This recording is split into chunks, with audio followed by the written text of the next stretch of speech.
गोटे अलग स्टाइल चटनी प्रस्तुत करवा देखु केमती मु बनाऊँगी। फास्ट अल्प भुई चना को मुझे नहीं अल्प तेल देकिना भल कि भाजीदेवी बेसी रोस्ट करवानी जदि रही ताले पिता लगे। तापर मुझे अल्प 4टा टमाटो गोटे पियाज कंचा लंका और गोटे रसुण को भल भाव सबुतक गोटे कड़ाई दे देकी अल्प तेल दे देची सबुतक भाजीदबा। देखो भल भाव गोलिकी भाजीदबा। एपटे मु चना यहाँ हूँ भजा चना जोटा को पानी रे अल्प बतरी देती ताकि सबू चोपा छाड़ीज भल कि देखो या बदले आप चना डाली को भाजिकी नहीं पारे।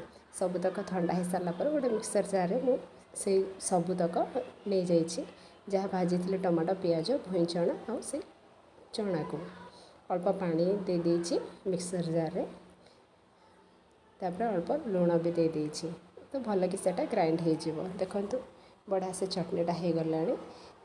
तापर ताको मु गोटे जगार ट्रांसफर कर देची एपटे कड़ाई बसई देची अल्प तेल देकी कमाने या फुटे नबा से पंच फुटण जो देकिना सुखिला लंका देकिना फुटे दबा।